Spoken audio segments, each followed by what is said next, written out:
7 macam perkara yang merusak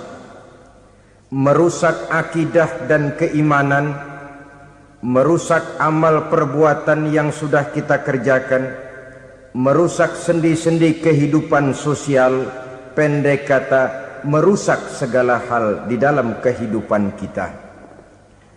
Jauhilah olehmu 7 macam perkara yang merusak. Yang pertama, asyirku billah, menyekutukan Allah subhanahu wa ta'ala. Agama dimulai dari keyakinan, maka kehancuran agama selalu dimulai dari kehancuran keyakinan, iman atau akidah yang dimiliki oleh seseorang. Dan untuk menghancurkan nilai-nilai iman yang kita miliki ini, orang rasanya tidak akan menghantam kita dengan peluru kendali. Orang tidak akan mengirimkan nuklir ke sini. Orang tidak juga akan mengirimkan satuan militernya ke sini. Untuk menghancurkan nilai-nilai iman, dibanjiri kita dengan paham-paham yang merusak dan mendangkalkan akidah.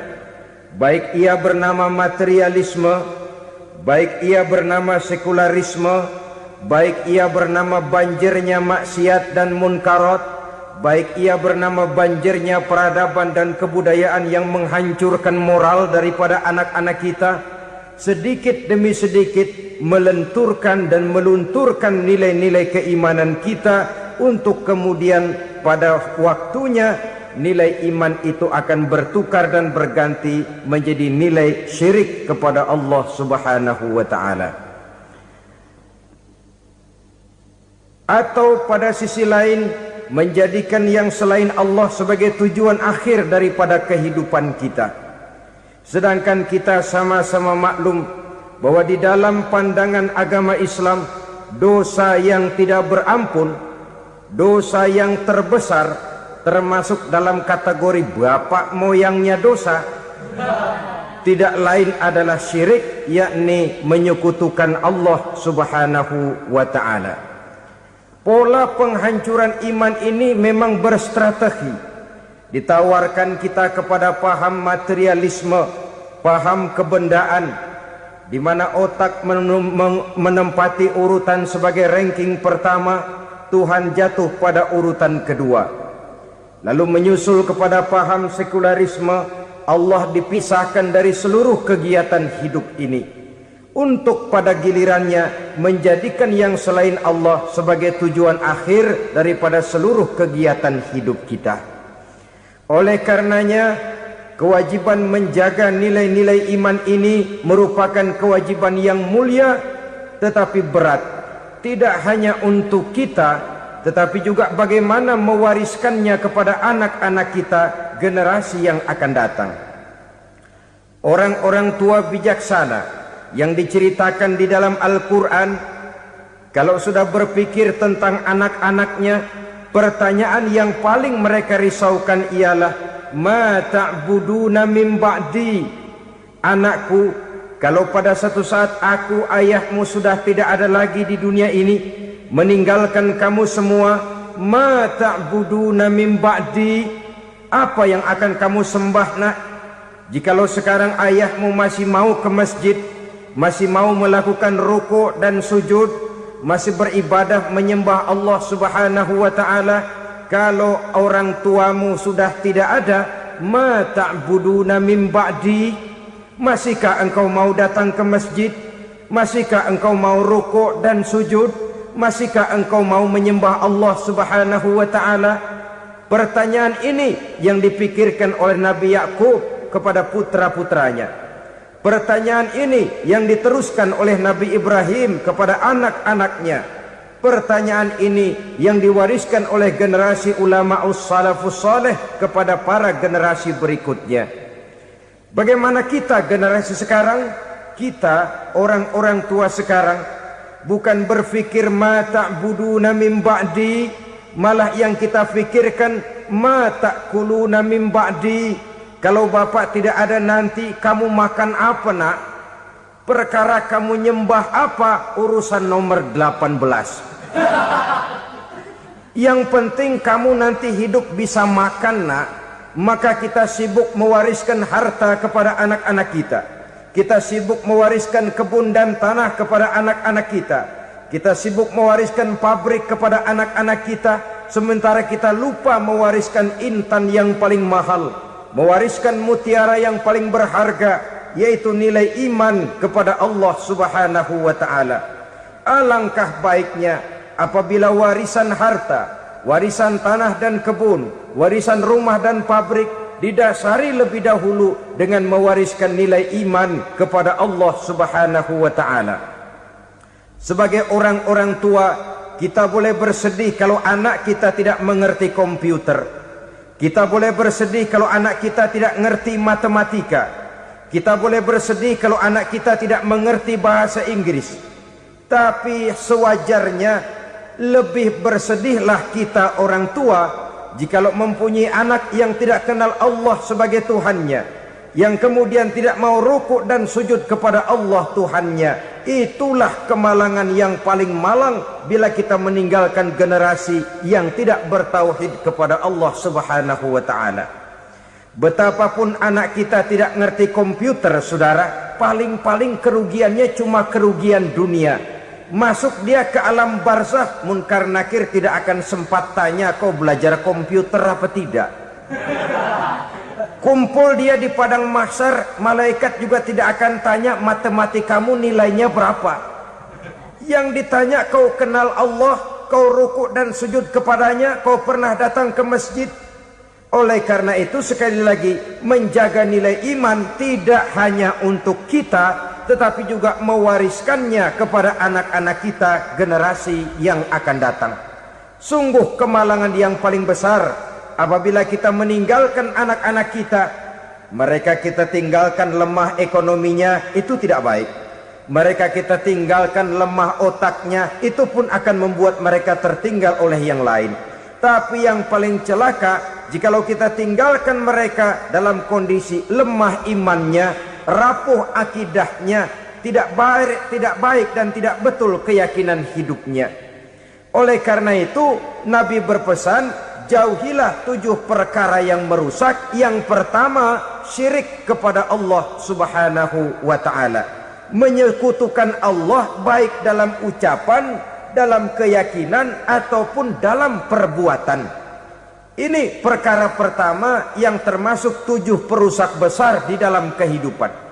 Kalau sudah jatuh kita ke lembah syirik, bagaimanapun banyak kebaikan yang kita kerjakan, berjiwa sosial, bertangan pemurah, gemar menolong orang lain, kalau memang dasarnya syirik, maka seluruh kebaikan kita akan hancur, tidak akan ada nilainya dalam pandangan Allah Subhanahu wa ta'ala.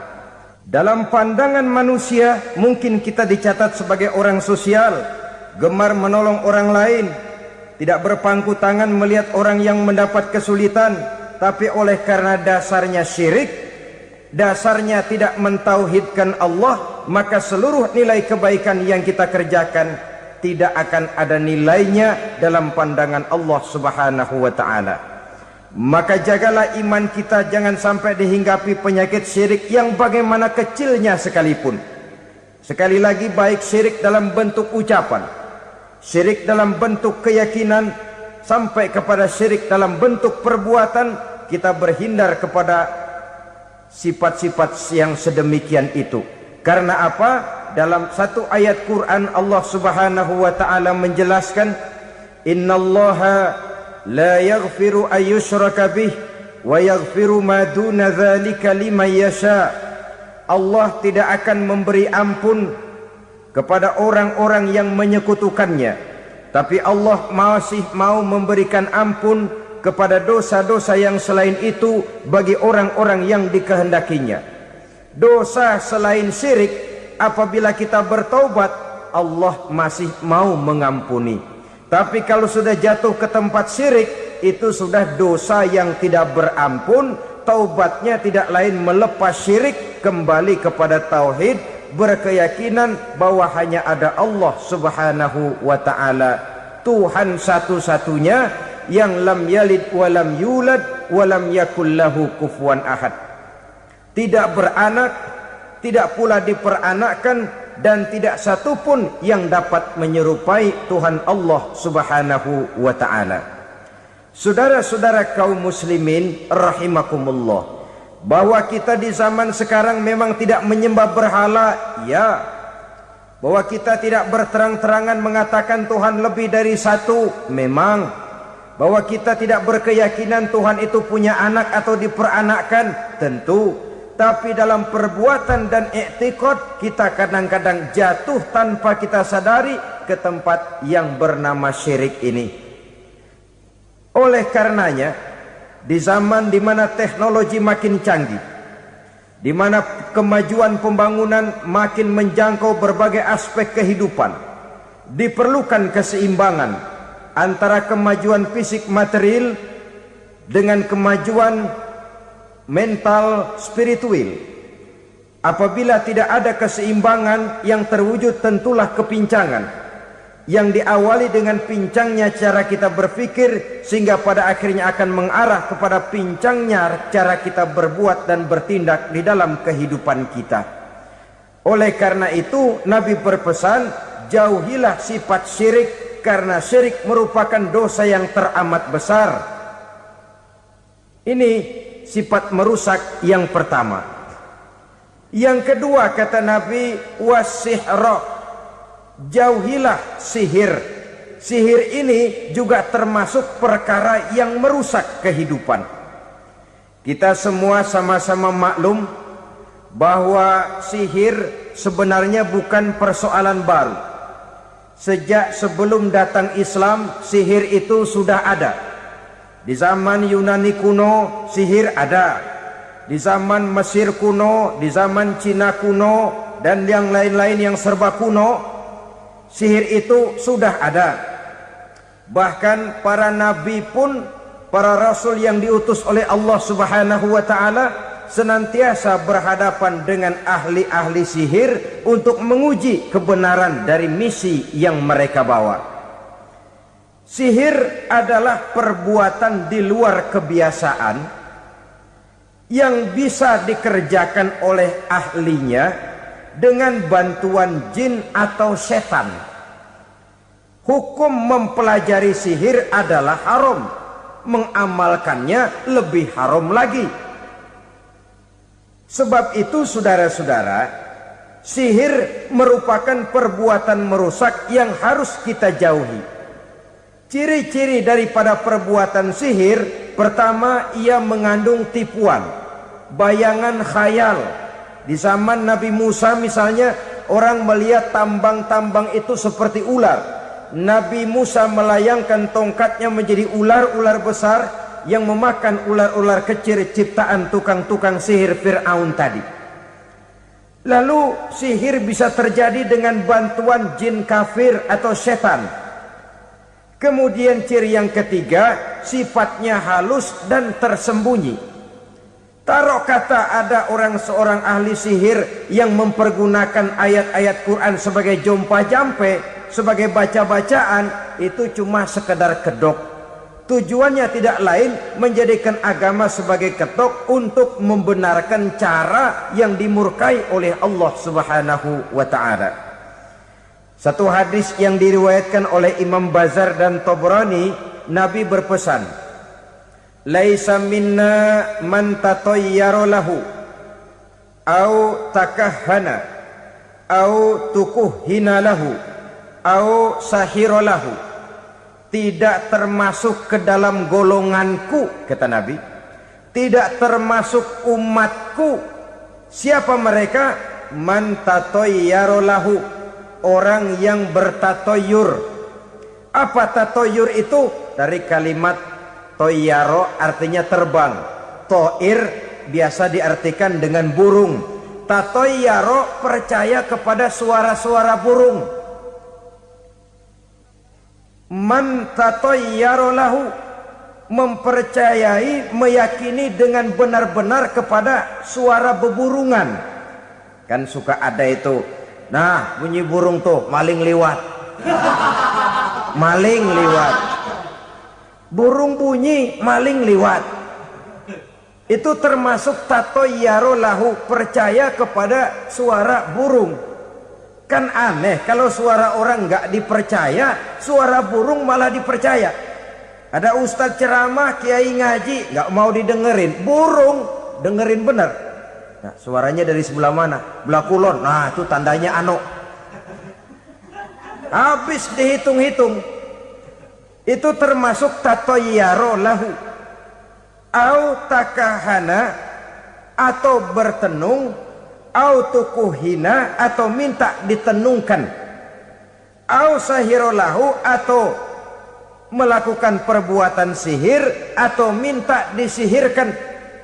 Laisa minna, tidak termasuk ke dalam golonganku, kata Nabi.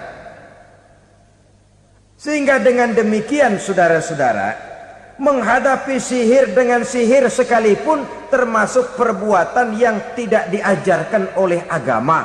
Kita kan mempelajari sihir untuk jaga diri, tidak apa-apa. Yang dilarang mengamalkannya, dilarang juga mempelajarinya. Sebab orang kalau sudah mengetahui, biasanya lalu terangsang untuk mencoba. Kalau percobaannya berhasil, biasanya terangsang untuk coba lagi dan coba lagi. Pada akhirnya ketagihan, lalu beralih menjadi profesi, apalagi itu nanti bisa mendatangkan hasil uang. Saudara-saudara kaum muslimin rahimakumullah, kita manusia makhluk nyata. Kita hidup di alam nyata, terikat oleh sunnatullah, causality. Oleh karenanya, bagi kita keyakinan yang penuh, keikhlasan di dalam bertuhankan Allah, penyerahan diri sepenuhnya hanya kepadanya, itu sudah merupakan obat penangkal yang sangat ampuh agar kita tidak terkena penyakit-penyakit yang dibuat oleh setan dan para pembantunya. Sehingga beberapa ayat Quran mengajarkan, misalnya a'udzu bikalimatillahi tammati min syarri ma khalaq, atau bismillazi la yadurru ma'asmihi syai'un fil ardi wala fis sama, dengan menyebut nama Allah yang tidak bisa mendatangkan bahaya sedikit pun, dari baik yang datang dari langit maupun yang datang dari bumi. Jiwa yang kosong dari keyakinan yang penuh kepada Allah, jiwa yang penuh was-was dan ragu-ragu, itu yang mudah terserang oleh penyakit-penyakit yang dikerjakan oleh para tukang-tukang sihir, yaitu oleh setan dan seluruh para pembantunya.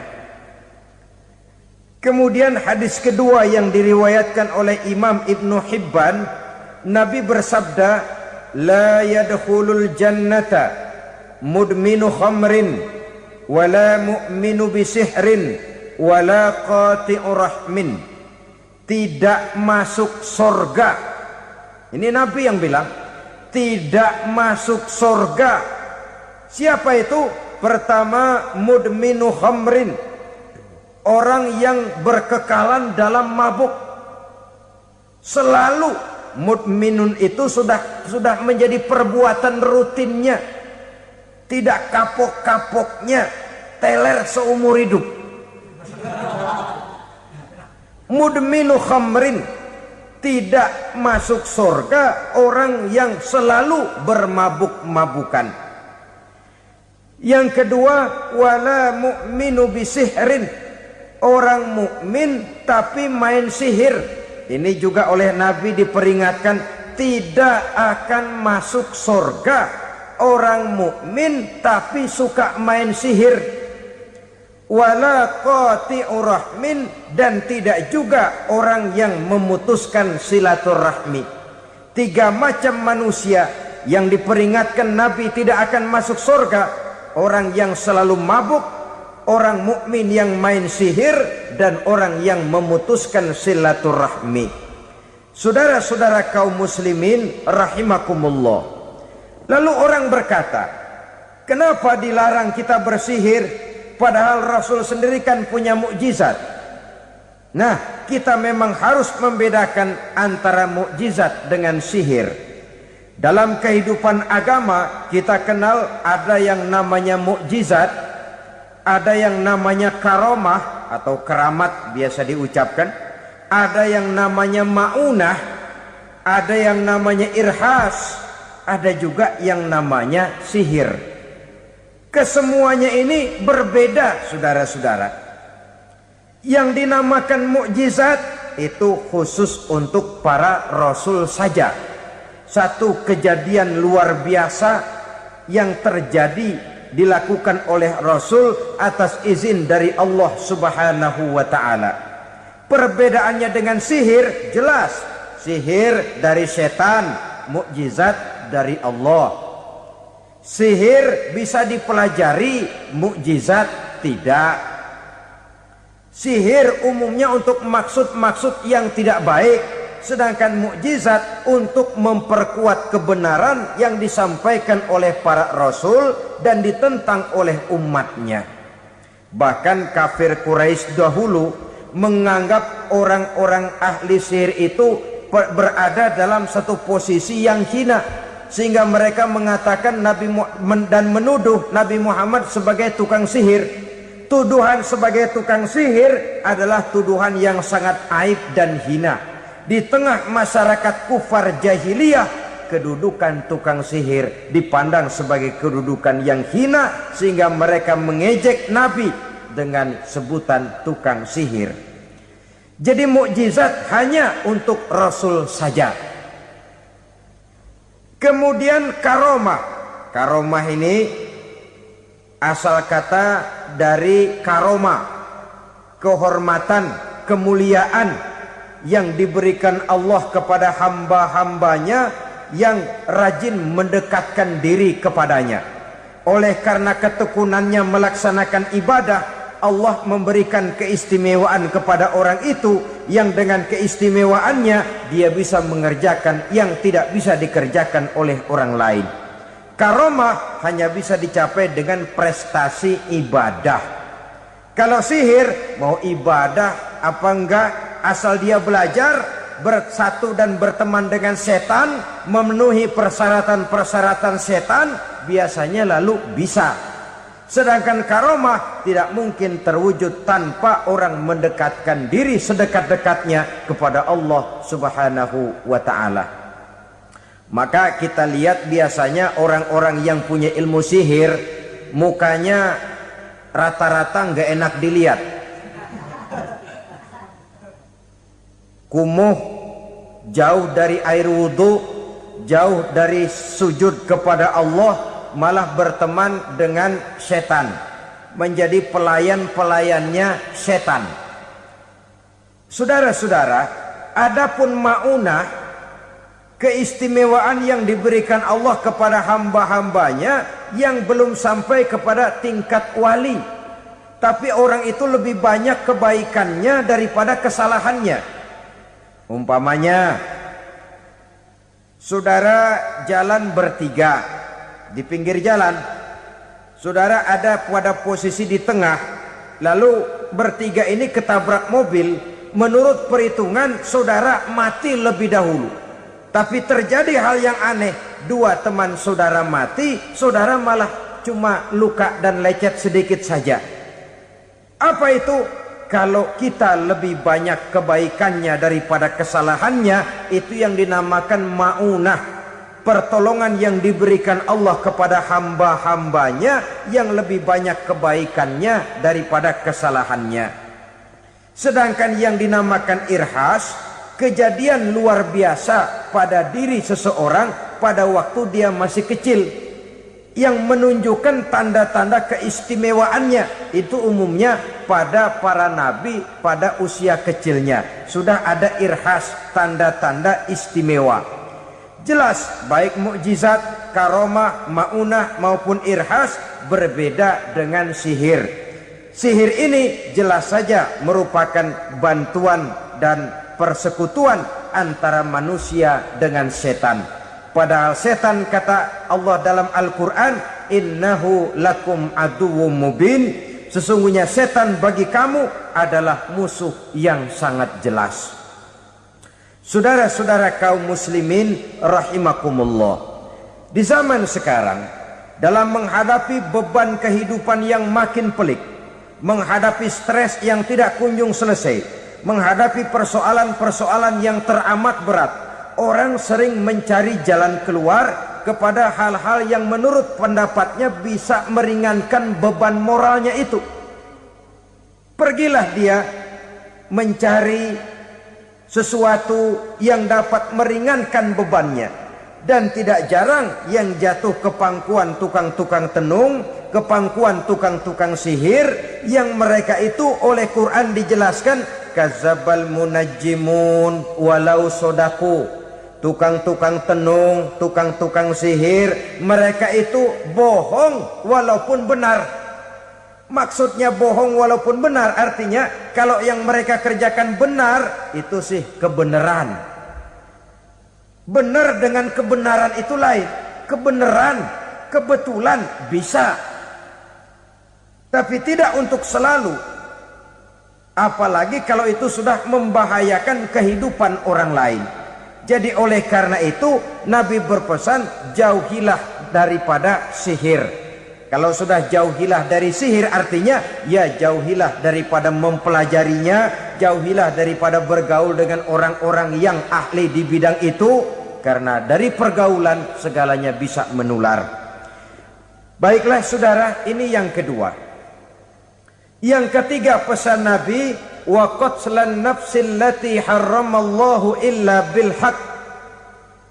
Membunuh orang lain dengan cara yang tidak benar. Membunuh orang yang diharamkan oleh Allah Subhanahu wa taala untuk melakukannya kecuali dengan alasan yang benar. Kita tahu Islam adalah agama damai. Sesuai dengan namanya, ia tidak dikembangkan dengan pedang dan kekerasan. Ia dikembangkan dengan keteladanan dan tuntunan moral. Oleh karena Islam bukan agama kekerasan, Islam pun tidak mementingkan dan mengajarkan kekerasan kecuali dengan alasan yang benar dan bisa dipertanggungjawabkan.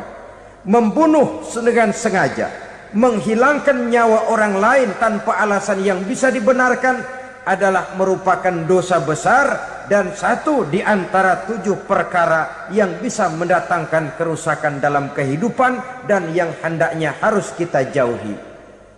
Saudara-saudara kaum muslimin rahimakumullah, beberapa waktu yang lalu di sebuah kota kecil yang indah bernama New Auckland. Saudara tahu New Auckland? Itu dari Gunung Kidul masih ngidul lagi. Pernah diadakan satu seminar yang membicarakan bagaimana menyelamatkan masyarakat manusia dari bahaya Perang Dunia Ketiga. Diperkirakan kalau terjadi Perang Dunia Ketiga, manusia tidak akan tersisa. Sebab apa? Pada waktu itu cadangan nuklir yang dimiliki oleh bersama Amerika dan Rusia konon sudah sanggup memusnahkan 6 miliar manusia pada saat jumlah manusia baru 5 miliar. Jadi kelebihan nuklir dunia ini. Kalau terjadi Perang Dunia Ketiga, sulit manusia untuk tersisa. Maka dibahaslah di dalam seminar itu, wah, supaya tidak terjadi Perang Dunia Ketiga, maka perlombaan membuat senjata-senjata canggih, alat-alat pembunuh modern harus segera dibatasi. Dibahas, tidak mungkin kita membatasi perlombaan membuat senjata. Kenapa? Makin maju ilmu dan teknologi, makin canggih senjata yang ditemukan. Atom sudah meningkat menjadi nuklir, nuklir sudah meningkat menjadi neutron, dan kita tahu bom yang bernama neutron ini bom yang cukup membunuh tanpa perlu merusak. Artinya kalau dia diledakkan di kota kita ini, bangunan utuh, jembatan tidak ambruk, rumah-rumah tetap berdiri, tapi semua yang bernama hidup mati. Itu katanya lebih sopan dari bom atom. Sebab kalau si atom ini sudah membunuh, merusak pula. Neutron cukup membunuh saja tanpa perlu merusak. Jadi majunya senjata-senjata teknologi sebagai akibat yang logis dari kemajuan ilmu pengetahuan ini tidak bisa kita batasi. Dan memang sebenarnya yang bahaya bukan senjatanya, tapi manusia yang mengendalikan senjata itu. Mereka kembali kepada prinsip the man behind the gun. Bukan senjatanya yang bahaya, tapi manusia yang mengendalikan senjata itu yang bahaya.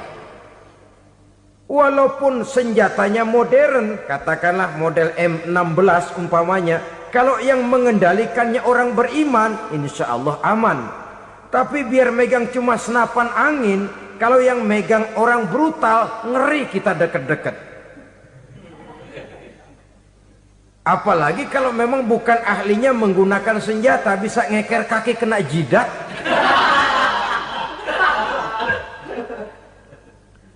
Mereka kembali kepada prinsip lama yang tetap baru. Bukan senjatanya yang harus dibatasi, manusia yang mengendalikan senjata itu yang perlu dibicarakan. Nah, kalau begitu, agar manusia tidak mempergunakan senjata sewenang-wenang, apa yang harus kita lakukan? Ya, manusianya harus bermoral. Ya, tapi moral yang mana? Di dunia ini banyak ajaran tentang moral. Itu pun mudah saja. Di sini kan kita undang saja ahli dari berbagai agama untuk membicarakan konsep perdamaian menurut agamanya masing-masing. Baik, setuju itu? Setuju. Maka tampillah para ahli agama, mereka kembali kepada prinsip moral daripada konsep yang terkandung di dalam ajaran agama untuk menegakkan perdamaian. Mula-mula naiklah ahli dari agama Hindu, dibacakan konsep perdamaian menurut ajaran agama Hindu, bahwa untuk damai manusia harus meninggalkan nafsu keduniaannya, menempuh samsara dan sebagainya untuk mencapai nirwana, menjauhi kemegahan dan kemewahan dunia. Ini lalu dibahas, rasanya juga tidak mungkin ini. Kemudian dari agama Nasrani, bahwa untuk damai manusia harus menciptakan sifat kasih sayang. Kalau ditampar pipi kiri, berikan pipi yang kanan. Kalau diberikan selendang, berikan baju. Nanti orang kasihan, lalu dia tidak akan nampar lagi. Ketika ini dibahas, ternyata rasanya pun tidak mungkin bisa diterima. Karena apa? Di zaman sekarang orang ditampar pipi kiri, dikasih pipi kanan. Bukan kasihan, gemes. Damai belum tentu, bonyok udah jelas. Lalu ketika dibacakan konsep perdamaian menurut Quran, di mana disampaikan ayat wa jazaa'u sayyi'atin sayyi'atun misluha faman afa wa aslaha fa ajruhu 'ala Allah. Balasan terhadap satu kejahatan adalah kejahatan yang seimbang, tetapi barang siapa yang memberi maaf dan mencari jalan damai, itulah yang terbaik dan akan mendapat pahala dari Allah Subhanahu wa ta'ala. Kamu tidak salah ditampar pipi kirimu, tampar lagi pipi kirinya sekeras dia menampar pipi kirimu. Nanti orang tidak mau menampar kita karena dia tahu kalau dia tampar kita, dia akan menderita tamparan sekeras dia menampar kita. Akan terjadilah prinsip saling hormat menghormati, tidak saling ganggu, tidak saling usil, tidak saling jahil. Atas dasar ini perdamaian bisa ditegakkan. Mereka bisa menerima konsep ini, tapi kemudian seminar ditutup tanpa satu keputusan resmi. Kenapa? Terus terang mereka kagum dengan konsep Islam, tapi sentimen lama terhadap nilai-nilai Islam telah menutup mata mereka untuk menerima kebenaran dari ajaran Al-Quranul Karim. Saudara-saudara kaum muslimin rahimakumullah, kembali kita kepada persoalan pokok. Roh adalah dari Allah. Dia akan kembali kepada Allah, milik mutlak dari Allah. Tidak pantas kita merampasnya dari orang lain. Tidak wajar kita menghilangkannya tanpa alasan yang dibenarkan oleh agama. Di zaman sekarang akibat persaingan hidup yang makin tajam, lapangan kerja yang makin sulit, tensi ekonomi yang makin tinggi, atau karena nilai moral yang makin rendah, atau juga karena rapuhnya pegangan orang kepada agama, nyawa rasanya sudah sedemikian murahnya. Berbagai kasus membuat berdiri bulu roma kita. Ada mayit, ada manusia dipotong 6, dicincang macam kambing. Ada yang dipotong 5, ada yang dipotong 13, dikardusin, dibuang ke tempat sampah. Inna lillahi wa inna ilaihi raji'un. Gejala apa ini? Kanibalisme. Manusia sudah demikian sadisnya, manusia sudah sedemikian buasnya, sehingga sesama manusia diperlakukan seperti hewan. Padahal hewan sendiri belum pernah macan makan macan, bagaimanapun buasnya macan. Belum pernah serigala memakan serigala, bagaimanapun brutalnya serigala. Tetapi manusia makan manusia di zaman sekarang kadang jadi kenyataan dalam kehidupan kita. Kadang persoalannya remeh saja. Soal uang 200 perak, pisau bicara, nyawa melayang. Soal rokok sebatang, celurit bicara, nyawa melayang. Soal-soal yang sama sekali tidak prinsip, begitu mudah kita menghilangkan nyawa orang lain.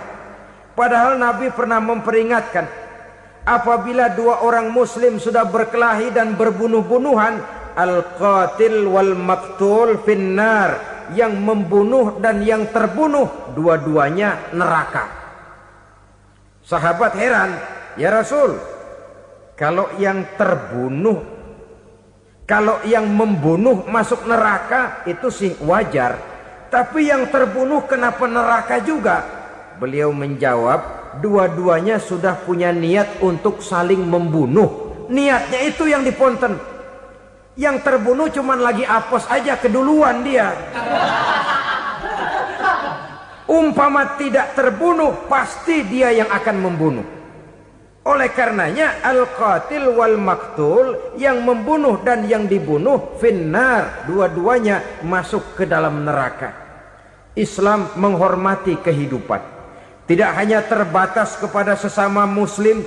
Orang-orang yang berlainan agama pun yang mau hidup berukun, damai, berdampingan dengan umat Islam, jiwa mereka, darah mereka dilindungi oleh nilai-nilai Islam yang disebut dengan kafir zimmi ini. Mengganggu mereka sama saja dengan mengganggu aku, kata Nabi. Jadi oleh karena itu, sayangilah sesama. Kehidupan adalah anugerah Allah, bukan wewenang kita untuk mencabutnya dari orang lain, bukan wewenang kita untuk merampas dan menghilangkannya dari orang lain. Apa yang tidak enak terjadi pada diri kita, begitu pula lah apabila terjadi pada diri orang lain. Sehingga Nabi mengatakan, la yu'minu ahadukum hatta yuhibba li akhihi ma yuhibbu li nafsihi. Belum dikatakan beriman seseorang kamu apabila dia belum mencintai saudaranya seperti ia mencintai dirinya sendiri. Apa yang enak dirasakan oleh orang lain, enak juga dirasakan oleh dia. Mengukur orang lain dengan diri sendiri. Kalau orang lain tanpa salah saya fitnah, kalau saya tanpa salah difitnah orang, enak apa enggak? Enggak, orang lain juga begitu. Kalau orang lain tanpa salah saya tempeleng kepalanya, enak apa tidak? Tidak. Orang lain juga begitu. Yang tidak enak terjadi pada diri kita, tentu tidak enak juga kalau terjadi pada orang lain. Mengukur orang lain dengan diri sendiri, sehingga tidak timbul sifat egois, tidak menari di atas bangkai orang lain, tidak mendirikan kebahagiaan di atas untayan air mata orang lain. Sehingga dengan demikian saudara-saudara, dia bisa menghormati kehidupan, menghormati orang lain sebagaimana dia ingin dihormati. Inilah perbuatan ketiga yang merusak, membunuh orang lain dengan yang diharamkan Allah tanpa alasan yang benar. Yang ketiga. Kemudian yang keempat, perbuatan merusak wa aklar riba, makan riba. Hidup adalah tolong menolong. Bahasa kerennya take and give katanya. Saling memberi dan saling menerima. Nabi mengajarkan man kuraba kurbatan min kurabid dunya karaballahu lahu kurbatan min kurabi yaumal qiyamah. Wallahu fi aunil abdi madamal abdu fi auni akhihi. Siapa yang meringankan beban dari beban-beban yang dirita seseorang di dalam kehidupan dunia, Allah akan meringankan bebannya daripada beban-beban yang harus dipikulnya di hari kiamat nanti. Wallahu fi aunil abdi madamal abdu fi auni akhihi. Allah senantiasa akan menolong seorang hamba selama hamba itu masih mau menolong saudaranya. Allah selalu akan menolong seorang hamba selama hamba itu masih mau menolong saudaranya. Apabila kita sudah berpangku tangan terhadap kesulitan orang lain, biasanya pun pada saat kita mendapat kesulitan, kita akan sulit juga memperoleh pertolongan. Nah, riba alias renten, kedoknya adalah menolong orang, tapi sama juga bulu buntutnya dilepas, palanya dicekek. Menolong orang pada akhirnya menjadi beban bagi seseorang, dan memang mencari orang-orang yang berada dalam posisi kesulitan. Biasanya di daerah-daerah di mana musim paceklik, jadi lapangan kerja sulit, sedangkan urusan perut tidak bisa ditunda. Akhirnya orang terjebak ke dalam rentenir, ke dalam riba, ke dalam renten. Bunga berbunga, sehingga satu saat jumlah bunganya bisa lebih besar dari jumlah pinjaman pokoknya. Kemudian kalau juga ternyata tidak bisa dibayar, rumah jadi taruhan. Memang rumah satu-satunya, begitu rumah ditarik mulain camping. Bukankah pada akhirnya akan mewariskan kesengsaraan? Oleh karena itu, kepada kita berusahalah jangan berhubungan dengan rentenir, jangan makan renten dan riba. Kepada mereka yang melaksanakan riba, walaupun mendatangkan keuntungan materi, tapi percayalah harta yang didapat dengan jalan riba tidak akan membawa keberkahan. Manakala tidak membawa keberkahan, dia tidak akan mendatangkan ketenangan di dalam kehidupan kita. Oleh karenanya, memakan harta riba termasuk perbuatan yang merusak sendi-sendi kehidupan sosial, merusak kehidupan orang lain, merusak kehidupan masyarakat, tetangga, pergaulan, dan sebagainya. Yang kelima, wa akla malil yatim, memakan harta anak yatim dengan cara yang zalim. Nih, memang lezat. Anak yatim itu nggak tahu urusan apa-apa. Kita diamanahkan untuk mengurusinya. Kadang-kadang dibentuklah panitia penyantunan yatim piatu. Yatimnya mah tetap kelaparan, panitianya yang pada gendut.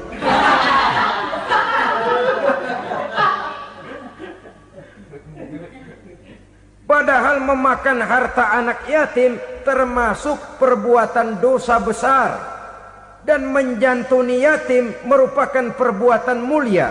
Nabi mengatakan, ana wa kafilul yatim kahataini yaumal qiyamah. Aku dan orang-orang yang menyantuni anak yatim seperti dua jari ini pada hari kiamat nanti. Dekat sekali. Jikalau ingin di hari akhir nanti dekat dengan Rasul, bersahabatlah dengan anak-anak yatim. Jadilah pengurus anak-anak yatim. Bangunlah panti-panti asuhan yatim. Pada saat bapak ibunya meninggal, kitalah yang menjadi orang tuanya. Bahkan sedemikian besar perhatian Islam terhadap anak-anak yatim ini, sehingga Quran memberikan peringatan, ara'aital ladzi yukadzibu biddin fadzalikal ladzi yad'ul yatim wa la yahuddu ala ta'amil miskin. Tahukah kamu siapa orang yang mendustakan agama? Beragama tapi dianggap dusta, solatnya dusta, puasanya dusta karena agamanya sudah berdusta. Siapa mereka? Fazalikal ladzi yad'ul yatim, orang yang menyia-nyiakan anak yatim. Wala yahuddu ala ta'amil miskin, dan tidak pernah memberi makan kepada orang-orang yang menderita kemiskinan, menyia-nyiakan, meninggalkan anak yatim, termasuk perbuatan yang divonis kita sebagai orang yang mendustakan agama. Saudara-saudara kaum muslimin rahimakumullah, maka sangat dicela mengeksploitir anak-anak yatim, menjadikan mereka sebagai kedok untuk mencari kekayaan pribadi. Tetapi jikalau ikhlas, ganjarannya sangat besar, nilai pahalanya sangat besar. Menyantuni yatim tidak hanya setahun sekali. Kalau Muharram pakai istilah lebaran yatim, dibentuklah panitia, diberilah beras, uang 4-5 ribu rupiah, alhamdulillah. Tapi jangan lupa, si yatim tidak hidup cuma 1 hari. Dia tidak hidup cuma di bulan Muharram saja, dia hidup 12 bulan dalam setahun. Sebagaimana anak-anak yang lain, dia juga berhak punya masa depan. Dia juga berhak menikmati bangku sekolah. Dia berhak mengenyam arti dan makna pendidikan. Dia berhak membekali diri dengan ilmu dan pengetahuan, seperti halnya anak-anak yang lain. Maka kita yang diberikan keluasan oleh Allah, ingatlah itu, bersahabatlah dengan anak-anak yatim, santuni mereka. Perkara setahun sekali di bulan Muharram, alhamdulillah, itu bagus, bin Thayyib alias baik. Tapi tentu dan tentu sekali lagi, si yatim tidak hanya hidup di bulan Muharram. Dia hidup 12 bulan dalam setahun, 24 jam dan di dalam sehari. Oleh karenanya, menyia-nyiakan mereka pada saat posisi kita memang mampu akan memojokkan kita dalam satu posisi di mana kita dianggap sebagai orang yang mendustakan agama, memakan harta anak yatim dengan cara yang zolim. Bapaknya udah meninggal, kebunnya lebar, anaknya dikelecehin. Nah, dah kamu gak usah pusing, nanti saya yang ngurus. Akhirnya bukan ngurus, nguras. Si yatim mungkin tidak tahu bahwa dia disia-siakan, haknya diambil, miliknya dizolimi. Tapi Allah yang akan membalasnya dengan seadil-adilnya. Maka makan harta anak yatim biasanya balasannya tokcer bin paten. Nggak banyak selang tempo itu, nggak percaya cobain dah. Nyobain aja kan nggak bayar, umpama memakan harta anak yatim dengan cara yang zolim, ganjarannya biasanya kontan. Kenapa? Ratapan si miskin, untayan air matanya, jeritan kepedihan hatinya, membuka pintu langit, permohonannya diijabah, getaran hatinya didengarkan oleh Allah, maka balasannya biasanya kontan, spontan, tidak menunggu waktu terlalu lama. Itu di dunia, belum lagi di akhirat nanti. Bukankah dalam riwayat Mi'raj diceritakan Nabi melihat di neraka itu orang perutnya sebesar rumah? La haula wala quwata. Itu perut kayak rumah, bagaimana jalannya tuh orang? Dan memang gak jalan, diseret-seret oleh malaikat di neraka itu. Hancur perutnya, amburadul itu perut. Berantakan isinya, dibulatkan lagi, diseret lagi, hancur lagi, dibulatkan lagi. Sampai Nabi tanya, orang itu begitu berat siksanya kenapa ya Jibril? Itu Muhammad, waktu di dunia dulu rakus banget makan harta anak yatim. Begitu vonisnya, begitu menyedihkan nasibnya di akhirat. Tapi di dunia pun ketidakberkahan itu sudah membayangi kehidupannya. Oleh karena itu, kepada saudara-saudara yang mendapat titipan anak yatim, berbahagialah, karena semulia-mulia rumah adalah rumah yang di dalamnya ada anak yatim yang disantuni. Sehina-hina rumah adalah rumah di mana di dalamnya ada anak yatim yang disia-siakan. Begitu kata Nabi kita. Rumah yang paling mulia dalam pandangan Allah, rumah yang di dalamnya ada anak yatim yang disantuni. Rumah yang paling hina dalam pandangan Allah, rumah yang di dalamnya ada anak yatim yang nasibnya disia-siakan. Berbahagialah saudara apabila menjadi penyantun anak-anak yatim, pelindung mereka, sehingga mereka mempunyai masa depan sebagaimana anak-anak lainnya. Rasulullah sendiri sedemikian peka terhadap keadaan anak-anak yatim karena beliau sendiri memang mengalami umur 6 bulan dalam kandungan ibu, beliau sudah ditinggalkan oleh ayahnya. Pada saat berusia 6 tahun ibu sudah meninggal.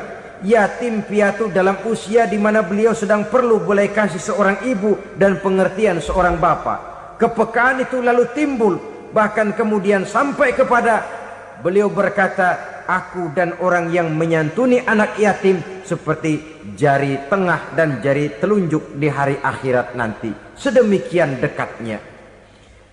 Baiklah ya, jadi yang kelima, memakan harta anak yatim. Jauhi karena ini perbuatan yang merusak. Yang keenam, watawalli yaumaz zahfi, melarikan diri pada hari pertempuran. Apa ini? Khianat. Tidak konsekuen dengan konsep perjuangan. Pada mulanya keras benar teriak, berantas korupsi, ganyang korupsi. Cuma karena belum dapat giliran. Begitu dia naik dapat kesempatan, korupsinya lebih edan dari yang diteriakinya. Ini termasuk tawalli yaumaz zahfi, berpaling pada hari peperangan. Di saat menghadapi musuh, kalau belum kelihatan musuh, teriaknya nyaring bener. Jangan takut demi kebenaran sampai titik darah yang paling penghabisan. Musuh belum kelihatan. Begitu musuh sudah kelihatan, paling dulu lari ke belakang. Kalau diajak berjuang ada saja alasannya. Sehingga Quran memberikan peringatan kepada kita semua. Mengapa kamu ini berat? Kalau sudah diajak berjuang di jalan Allah, kakimu seperti terhunjam berakar di perut bumi. Berat untuk melangkah berjuang. Lari dari pertempuran tidak konsekuen dengan konsepsi perjuangan. Mau enaknya saja. Dalam kondisi yang sulit lalu berpangku tangan. Ini termasuk ciri munafik yang di dalam Al-Quran disindir dengan bahasa kullama adha'a lahum masyaufi wa iza azlama alaihim qamu. Waktu terang mereka jalan, giliran gelap mereka mandek. Artinya, maksudnya kalau giliran ada untungnya aja rame-rame teriak Islam. Tapi begitu diminta berjuang, dituntut berkorban, rame-rame mundur. Waktu dilihat di Islam ada untungnya, rame-rame teriak Islam. Pak, saya Islam banget, Pak. KTP saya Islam, Pak. Pokoknya Islam banget dah. Tapi ketika diminta berjuang, dituntut sedikit berkorban, rame-rame mengundurkan diri. Tahun 65 PKI berontak. Waduh, waktu itu jadi orang Islam untung itu.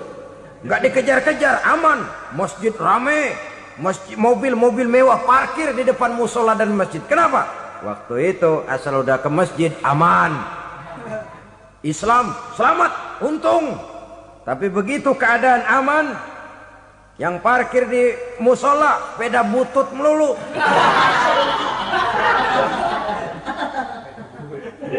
Waktu terang mereka jalan, waktu gelap mereka berhenti. Dikala di Islam ada untungnya, baru wah Islam bagus, Islam hebat.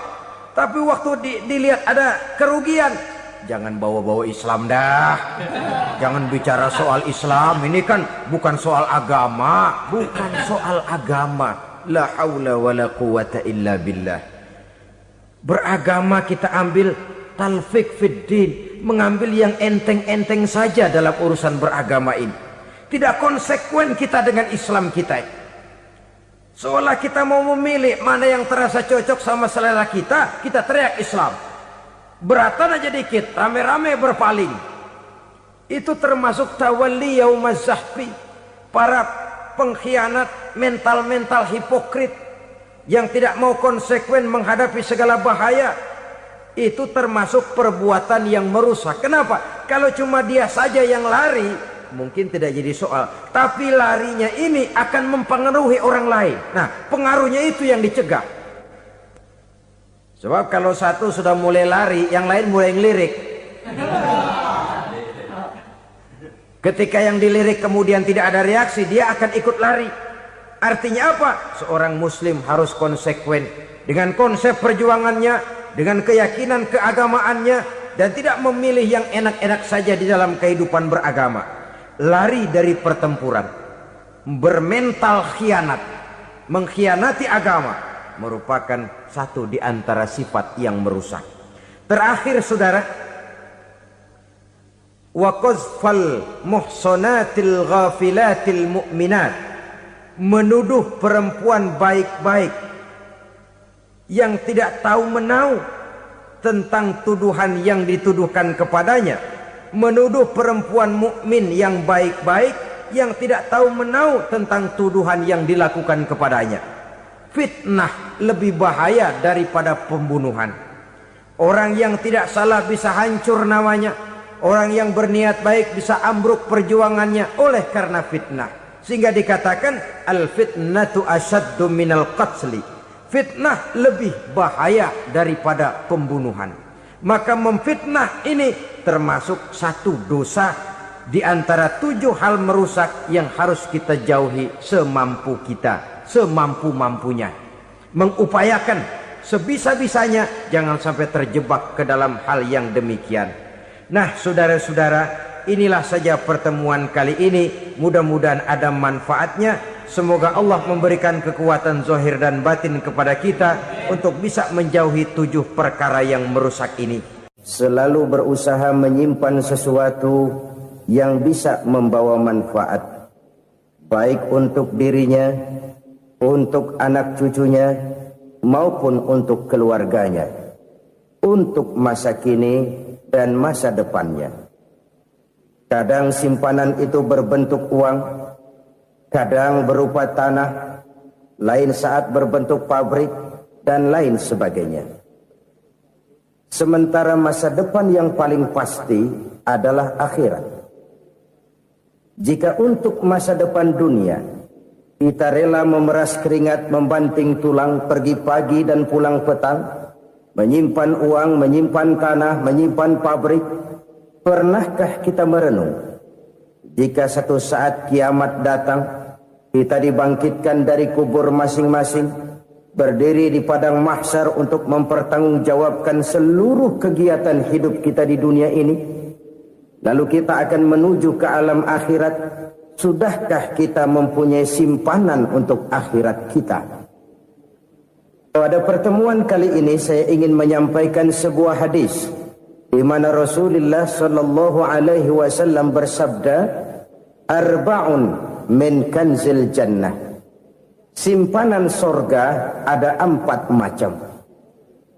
Yang pertama, ikhfa'us sadaqah, menyembunyikan sedekah.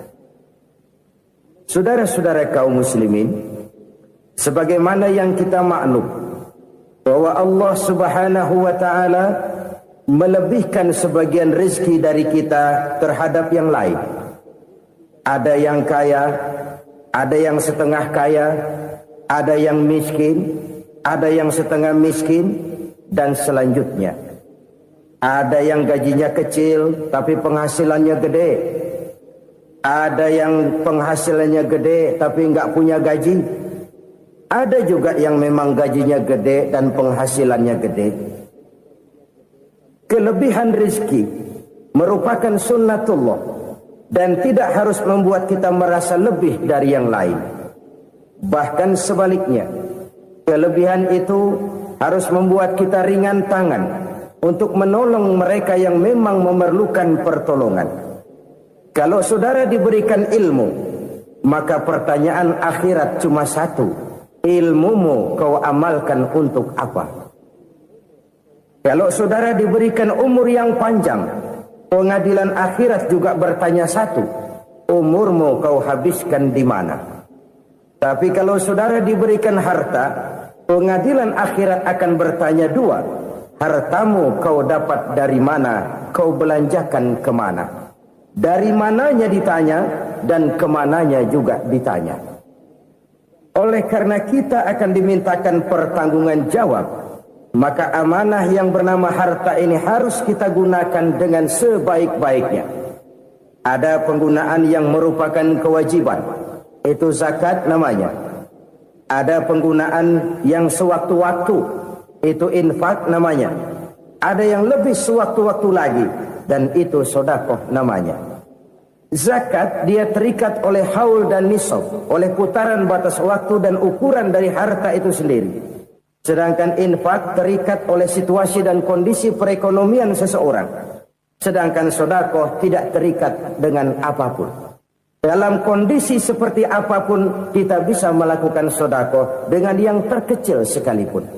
Sampai-sampai Rasulullah sallallahu alaihi wasallam mengajarkan, la tahqiranna minal ma'rufi syai'an walau an talqa akhaka biwajhin talik.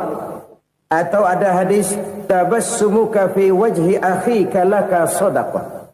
Senyumanmu kepada temanmu adalah sedekah. Jadi untuk melakukan sedekah tidak harus dalam berbentuk uang. Dengan ilmu kita bisa sedekah. Dengan tenaga kita bisa bersedekah, dengan pikiran kita bisa bersedekah, bahkan senyum kepada teman itu pun sedekah. Jadi kalau sedekah dengan uang memang belum punya uang, nyengir aja banyakin. Itu asal pada tempatnya, jangan lalu ketemu tiang listrik cengengesan. Tentu tidak pada tempatnya dan tidak wajar. Nah, sedekah yang paling dicintai Allah adalah sedekah yang disembunyikan. Artinya jauh dari sifat riya. Kan kadang-kadang ada orang sedekah itu disebutkan namanya. Apa tidak bagus? Kalau memang niatnya ikhlas, ya bagus-bagus saja. Untuk memberikan sugesti kepada yang lain. Di Fulan bin Fulan nyumbang sekian, diumumkan. Boleh kalau niatnya untuk memberikan rangsangan kepada yang lain supaya dia menyumbang lebih besar dari orang tadi. Tapi kalau itu mendatangkan riya, maka sedekah yang paling dicintai Allah adalah sedekah yang disembunyikan. Tangan kiri saja tidak tahu apa yang diberikan oleh tangan kanan. Sedekah yang dilakukan dengan ikhlas akan merupakan perbendaharaan surga. Tersembunyi dari pandangan orang lain, tidak seorang pun tahu. Karena memang sikap yang baik adalah melupakan kebaikan dan mengingat kesalahan. Itu salah satu ciri orang bahagia. Orang yang selalu mengingat kesalahannya dan berusaha melupakan segala kebaikannya. Kalau dia akan berada kebaikan, dia tidak bisa ikut, dia merasa rugi karena dia merasa belum pernah berbuat baik. Tapi kalau akan melakukan kesalahan baru, dia ingat kesalahan yang sudah-sudah, sehingga terhalang baginya untuk melakukan satu kesalahan baru. Demikianlah saudara-saudara, bahwa Allah melebihkan rizki sebagian kita dari yang lain, agar terjadi tolong-menolong dalam kehidupan ini. Jadi kesenjangan yang nature, kesenjangan yang alami, itu sunnatullah. Ada yang kaya, ada yang miskin, ada yang kelas menengah. Nah, kenapa lalu sekarang kita berusaha mengentaskan kemiskinan? Oleh karena adanya kesenjangan struktural. Kalau yang kaya bisa semakin kaya, kenapa yang miskin tidak bisa naik jadi ikut sedikit kaya? Sebab pada dasarnya Islam adalah agama yang sejak turunnya sudah berupaya memerangi kemiskinan. Bahkan dikatakan kemiskinan itu mendekatkan kepada kekufuran. Orang kalau miskin udah dekat banget sama kafir. Gampang menjadi kafir. Berapa banyak saudara-saudara kita yang oleh karena soal perut, oleh karena soal materi, terpaksa meninggalkan dan menanggalkan akidahnya. Menjual petunjuk yang diberikan Allah dengan kesenangan dunia yang cuma sebentar ini. Na'udzubillah, thumma na'udzubillah. Jadi makin kita sembunyikan satu sedekah, semakin banyak perbendaharaan kita di surga. Sedekah yang paling dicintai Allah adalah sedekah yang disembunyikan. Malahan ada seorang sufi, dia punya kebiasaan kalau pergi sholat Jumat dia bawa uang, itu uang dia taruh di bawah tikar masjid. Dia niat sedekah kepada siapa saja yang nemuin itu duit. Maksudnya apa? Supaya yang nemuin nggak tahu siapa yang punya duit. Demikian dia saking ingin menyembunyikan sedekahnya. Karena sifat riya itu bisa memakan amal kita sendiri. Riya itu termasuk menyebut-nyebut kebaikan kita. Orang yang suka nepuk dada, sedikit-sedikit ngitungnya kalau nggak gua. Oh, kalau nggak gua tuh yang belas itu kalau nggak gua.